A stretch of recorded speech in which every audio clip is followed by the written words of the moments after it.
Hi viewers, welcome to our channel. So Telugu film ఆవిర్భావ సందర్భంగా ఇవాళ ఫిలిం ఛాంబర్ వాళ్ళు ఎవ్రీ ఇయర్ సినిమా వాళ్ళకు మేము అవార్డ్స్ ఇస్తామని చెప్పేసి ప్రకటించడం జరిగింది. ఇప్పుడు దీనిపైన చాలా మంది కొంతమంది భిన్నాభిప్రాయాలు వ్యక్తం చేస్తున్నారు. కొంత మంచి ఆలోచన అని చెప్తున్నారు, కొంతమంది లేదు ఇది స్టేట్ అవార్డ్స్ గదర్ అవార్డ్స్ కు పోటీగా దించడానికి ఎటువంటి ప్రయత్నం చేస్తున్న వాదనలు కూడా మనకు వినిపిస్తున్నాయి. మరి దీన్ని ఏ విధంగా చూడొచ్చు? ఇదే అంశం డిస్కస్ చేయడానికి ప్రజెంట్ మనతో పాటు అప్పాజీ గారు సీనియర్ ఫిలిం జర్నలిస్ట్ ఉన్నారు. వాళ్ళతో ఒకసారి మాట్లాడి మనం తెలుసుకునే ప్రయత్నం అయితే చేద్దాం. సార్ నమస్కారం. సార్ నమస్తే ఆదిత్య. సార్ ఇవాళ ఫిలిం ఛాంబర్ వాళ్ళు అంటే ఎవ్రీ ఇయర్ February 6న తెలుగు ఫిలిం మన ఆవిర్భావ సందర్భంగా ఇస్తామని చెప్పేసి ప్రకటించారు. సార్ మరి దీన్ని మీరు ఏ విధంగా చూస్తారు సార్? అంటే ఇప్పుడు ఇంట్రడక్షన్ లో చెప్పినట్టు ఇది గద్దర్ అవార్డ్స్ కి పోటీగానో లేకపోతే ఇంకో దానికి పోటీగానో ఇస్తున్నారని అనుకోవాల్సిన అవసరం లేదు. ఇది స్వాగతించదగ్గ ఇదే. ఎందుకంటే గత కొన్ని ఏళ్లుగా అటు నంది అవార్డ్స్ కానీ ఇటు తెలంగాణలో కానీ అవార్డ్స్ ఇవ్వడం లేదు. కాబట్టి ఫిలిం ఛాంబర్ తరఫున అవార్డులు ఇస్తామన్న ప్రకటన స్వాగతించదగిన విషయం అయినప్పటికీ కూడా నేను అనుకోవడం ఏంటంటే ఆచరణలో అంత సాధ్యం కాదేమోనని అనుకుంటున్నాను. ఎందుకంటే ఈ ఛాంబర్ అనేది ఎప్పుడు ఒకరి నాయకత్వంలో ఉండే ఇది కాదు. ఎవ్రీ 2 yearsకి ఎలక్షన్ జరుగుతుంటాయి. ఒకసారి స్టూడియో సెక్టార్, ఒకసారి ప్రొడ్యూసర్ సెక్టార్, ఒకసారి ఎగ్జిక్యూటివ్ సెక్టార్, ఇలాగా మారుతూ ఉంటారు. కాబట్టి మారిన ప్రతిసారి వాళ్ళు అంటే ఈ ఎలక్షన్లు జరిగినప్పుడు హోరాహోరీగా జరుగుతుండడం మనం చూస్తుంటాం. అంతకుముందు దిల్ రాజు వర్సెస్ సి కళ్యాణ్ కానీ ఇలాగా ఎలక్షన్లు జరిగినప్పుడు చాలా ఇదిగా క్యాంపెయినింగ్ చేసుకోవడం, క్యాంపులు నిర్వహించడం, పార్టీలు గెట్ టుగెదర్లు ఇవన్నీ ఉంటాయి. కాబట్టి ఒక ఏకాభిప్రాయానికి వచ్చి దానికి ఒక కమిటీ లాగా ఏర్పాటు చేసి దానికి అవార్డు ఇవ్వడం అనేది చాలా చాకచక్యంగా చేయాల్సినటువంటి ఇది. కాబట్టి ప్రాక్టికల్గా అంత సాధ్యం అయ్యే అంశం కాదని నాకు అనిపిస్తుంది. నిజంగా చేస్తే అది ఖచ్చితంగా మనం అందరం హర్షించాల్సిందే. అయితే ఏంటంటే ఆదిత్య, ఇప్పుడు అంటే సంబంధం లేకపోయినా కూడా ఒక విషయం, అంతకుముందు మన ఈనాడు గ్రూప్ రామోజీరావు గారు సితారా తరఫున అవార్డులు ఇచ్చారు. చాలా గ్రాండ్గా చేసేవాళ్ళు ఆయన. తర్వాత ఆయన సినిమా నిర్మాణ రంగంలోకి వచ్చి సినిమాలు తీయడం మొదలుపెట్టిన తర్వాత ఆయనంతటా ఆయనే దాన్ని విరమించుకున్నారు. అంటే మనం ఒక పక్క సినిమాలు తీస్తూ మనం తీసిన సినిమాల్లో బాగున్న సినిమాలకి లేదంటే బాగా యాక్ట్ చేసిన ఆర్టిస్టులకి ఇవ్వలేని పరిస్థితి ఉంటుంది, లేకపోతే మనం పక్షపాతం చూపించామని చెప్పి అనుకునే ఇది ఉంటుంది, లేనిపోని విమర్శలకు తావిచ్చినట్టు ఉంటుంది అని చెప్పి ఆయన అవార్డులకు దానికి ఇంక ఫుల్ స్టాప్ పెట్టేశారు. మరి ఇది ఇందాక నేను చెప్పాను, ఇది ఎప్పుడూ ఒక బాడీ అనేది ఉండదు, ఎప్పటికప్పుడు మారుతూ ఉంటుంది. అది మరి ఇప్పుడు తీర్మానం చేసి ప్రతి సంవత్సరం ఎట్టి బస్సులు ఇవ్వాలని ఒక తీర్మానం చేసినా కూడా దానికి కట్టుబడి ఉండాలని ఏం లేదు. పైగా ఇప్పుడు గవర్నమెంట్ ఇచ్చే అవార్డుల మీదే పులోమని విమర్శలు వస్తుంటాయి. అంతకుముందు నంది అవార్డ్స్ విషయంలో చాలామంది ప్రెస్ మీట్లు పెట్టి మరీ బహిరంగంగా విమర్శలు చేశారు. మరి అటువంటిది ఫిలిం ఛాంబర్ ఎవరికైనా కొన్ని అవార్డులు ఇచ్చేటప్పుడు ఖచ్చితంగా అది లేనిపోయిన విమర్శలకి తావిచ్చే ప్రమాదం ఉంటుంది. కాబట్టి ఆ విషయంలో ఎటువంటి జాగ్రత్తలు తీసుకుంటారు, ఏ విధంగా దాన్ని ముందుకు తీసుకెళ్తారనే దాని మీద అది సక్సెస్ అవ్వడం కానీ లేదంటే ఆగిపోవడం కానీ ఉంటుందని నా అభిప్రాయం.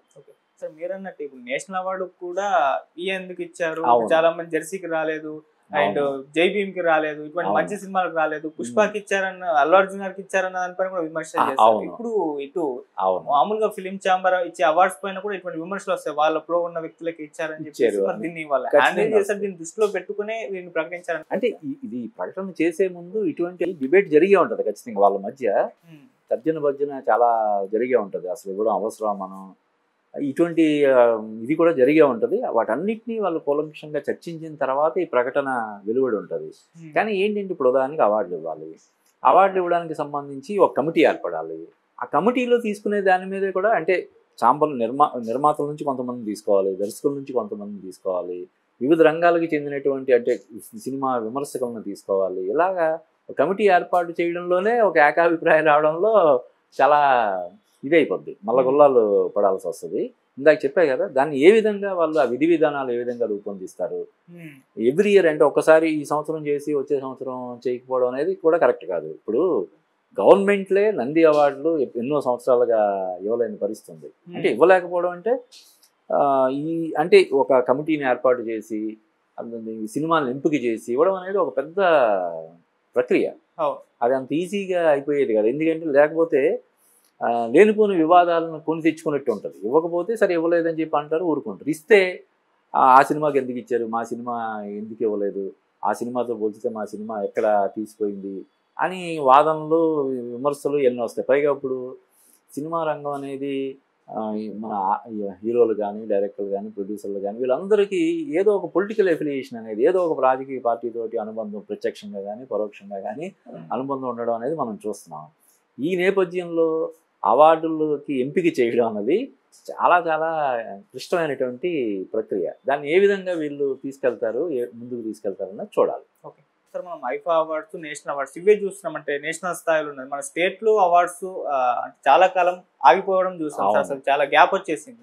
సో ఇన్నాళ్ళకు మళ్ళీ ఇదే సంవత్సరం 2 అవార్డ్స్ ప్రకటించేస్తారు. గద్దర్ అవార్డ్స్ ఇస్తామని చెప్పేసి కాంగ్రెస్ గవర్నమెంట్, ఇప్పుడు ఫిలిం ఛాంబర్ వాళ్ళు కూడా ప్రకటించేస్తారు. అంటే దీన్ని ఇంత గ్యాప్ తర్వాత ఇప్పుడు అవార్డుల ప్రస్తావన ఈ ఇయర్ లో రావడాన్ని ఏ విధంగా చూస్తారు? అంటే అలా కాదు, చాలా సంవత్సరాలుగా వేరే అంటే ఒకటి రాష్ట్ర విభజన జరగడం వల్ల ఇదంతా ఒక కన్ఫ్యూజన్ ఏర్పడడం వల్ల వచ్చిన ఇది. ఇప్పటికైనా అంటే బెటర్ లేట్ దాన్ నెవర్ అంటారు కదా, ఇవ్వలేదు కాబట్టి అంత గత 3-4 సంవత్సరాలు ఇవ్వట్లేదు కాబట్టి ఇస్తున్నారనే దాన్ని మనం హర్షించాలి, స్వాగతించాలి. సరే ఇప్పుడైనా మేలుకొని ప్రభుత్వాలు ఇస్తున్నాయి అనేది. సో ఇంకా గద్దర్ అవార్డు మీద, గద్దర్ పేరు మీద అవార్డు ఇవ్వడం అనే దాని మీద కూడా కొన్ని అభ్యంతరాలన్నీ వ్యక్తం చేస్తున్నారు. ఇటువంటి వాటి మీద కూర్చొని అటు పరిశ్రమ కానీ ప్రభుత్వం పెద్దలు కానీ ఇద్దరు కూర్చొని దాన్ని ఏ విధంగా చేస్తే బాగుంటుంది ఏంటనే దాని మీద జరిపి ఎవ్రీ ఇయర్ ఖచ్చితంగా ఇవ్వాలి. ఎందుకంటే కొంతమంది నిర్మాతలు ఏదో ప్యాషన్ తోటి వచ్చి సినిమా తీస్తారు, ఆర్థికంగా నష్టపోతారు చాలామంది. ఇప్పుడు మన సక్సెస్ రేట్ మనం చూస్తే ఓన్లీ 10% కదా. ఈ సంవత్సరంలో ఒక 300 సినిమాలు, 2024లో 311 సినిమాలు రిలీజ్ అయ్యాయి, డబ్బింగ్ అన్ని కలిపి. వాటిలో సక్సెస్ అయిన సినిమాలు ఎన్ని ఉంటాయి, మహా అయితే 10-11 ఉంటాయి కదా. కానీ మిగతా సినిమాలు ఎవరైనా ఒక మంచి ఆశయంతోటో లేదంటే ఒక సామాజిక స్పృహతోటో ఏదైనా ఒక జనాల్లో చైతన్యం కలిగించాలనే ఒక తపనతోటో సినిమాలు తీసి డబ్బులు పోగొట్టుకుంటే వాళ్ళకి ఏమైనా అవార్డులు వచ్చినాయి అనుకో, వాళ్ళు పాపం సరే డబ్బులు పోతే పోయినాయిలే, మనకి ఒక ఇది వచ్చింది, గుర్తింపు వచ్చింది అనే ఒక ఇది ఉంటుంది. ఈ లేకపోవడం వల్ల అది కూడా లేదు, డబ్బులు పోతున్నాయి. ఇలా ఎవరైనా ఒక మంచి సినిమా తీద్దాం, జనాల్లో ఎంతో కొంత చైతన్యం కలిగించేలాగా ఈ మంచి ఇతరత్వాన్ని ఎంపిక చేసుకొని సినిమాలు తీద్దాం అనే వాళ్ళకు కూడా ప్రోత్సాహం లేకుండా పోతుంది. కాబట్టి ఇటు మన తెలంగాణ ప్రభుత్వం, అటు ఆంధ్రప్రదేశ్ ప్రభుత్వం రెండు కూడా అవార్డులు అనేవి ప్రతి సంవత్సరం సంచనగా ఇవ్వాలనే ఒక దీనికి వచ్చి చేస్తే బాగుంటుందని నా అభిప్రాయం. అంటే ఇది చిన్న సినిమాల పాలిట ఈ అవార్డ్స్ అనేది కాస్త వరం అని అనుకోవచ్చు సార్. అంటే వాటికి కూడా గుర్తింపు వస్తుంది ఒకవేళ వాళ్ళ టాలెంట్ ప్రూవ్ చేసుకొని మంచి సినిమాలు, చిన్న సినిమాలు ఇవ్వగలిగితే కదా. అంటే కాంపిటీషన్ అవునవును ఖచ్చితంగా. ఇప్పుడు కొన్ని సినిమాలు ఉంటాయి, అవి ఆ సినిమాలు వచ్చాయి వెళ్ళాయి అన్నది కూడా తెలియకుండా పాపం అయిపోద్ది. అంటే సినిమా 1 కోటి 2 కోట్లు పెట్టి సినిమా తీసి పెద్ద సినిమాలతో పోటీ పడి ప్రచారం చేయలేరు కదా. ఏదైనా నంది అవార్డు వచ్చింది ఉదాహరణకి, నంది అవార్డు వచ్చినప్పుడు దాని అటెన్షన్ వస్తుంది. ఉత్తమ చిత్రంగా ఒక సినిమా ఎంపికైంది, అరే ఇది నంది అవార్డు వచ్చిందంట అని చెప్పి చూస్తారు కదా. రేపు పొద్దున ఓటీటీలోనో శాటిలైట్లోనో వచ్చినప్పుడు చూస్తారు కదా. ఆ విధంగా అటెన్షన్ ఆ సినిమాలకు వస్తుంది కదా, ఆ విధంగా ప్లస్ అవుతుంది డెఫినెట్గా.